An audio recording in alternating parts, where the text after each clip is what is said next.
Saying no to a stakeholder can be very difficult. Most of us like to please others, and when we say no, we know we're disappointing someone. But saying no to stakeholders is an important part of the product owner or product manager's job.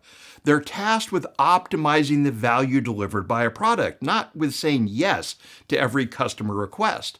For every time a product owner says yes to one stakeholder's request, the product owner will need to say no to some future request. A team's time is limited, and a yes today will necessitate saying no to some later opportunity. This means that learning to say no to stakeholders is a skill every product owner needs to master. I want to share 6 guidelines for how you can do so politely but firmly. When you need to tell a stakeholder no, be clear what no means. If you're saying that you'll never have the team work on this feature, don't leave the door open to encourage the stakeholder to ask again later.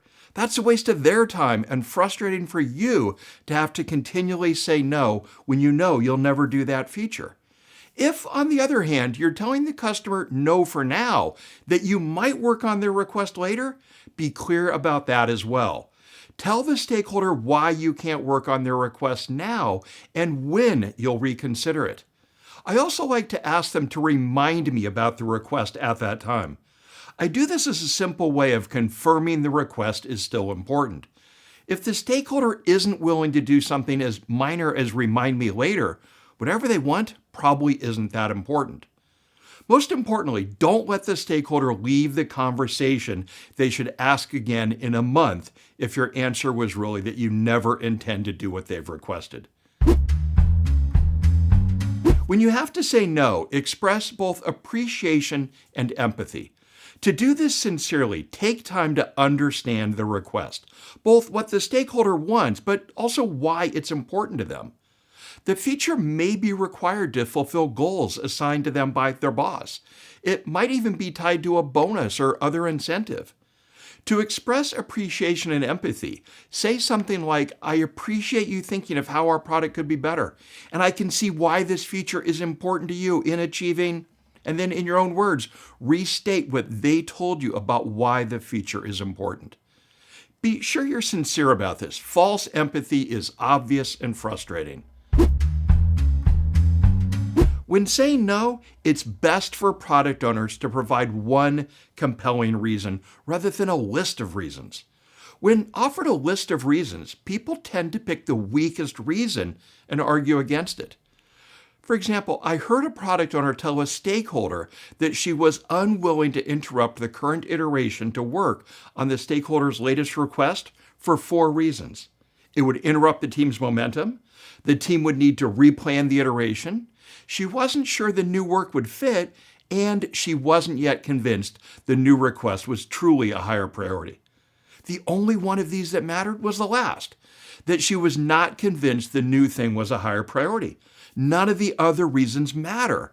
But when the stakeholder heard the 4 reasons, she argued against the need to replan the iteration. When saying no, be firm and offer your one most compelling reason. If you and the stakeholder you're telling no to share the same overarching goal, remind them of this.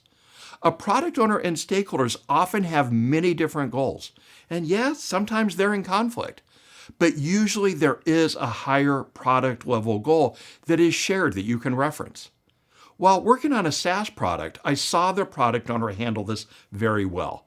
He and the team were working diligently toward a goal of decreasing subscriber churn by 10%.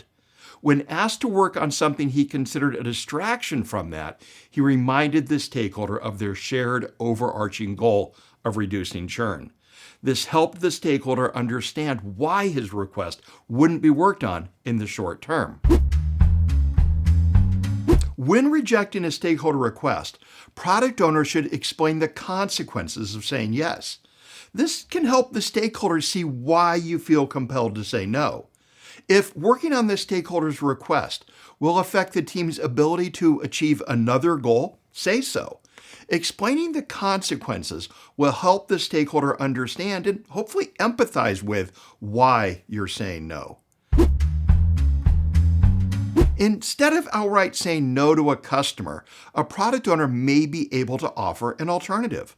While there may not be time to do everything a stakeholder is asking for, would it be possible to do a portion of it? Or ask the stakeholder if it would be acceptable to start on their request in 3 weeks. Be careful though, only offer an alternative if you really mean it. Product owners often fear saying no and disappointing their stakeholders or customers. But saying no doesn't have to be so difficult. I've found that being clear, providing one reason rather than many, being empathetic and appreciative, conveying that we share the same ultimate goal, explaining the consequences of saying yes, and offering an alternative makes saying no much easier. When done well, saying no can improve rather than harm a product owner's relationship with their stakeholders.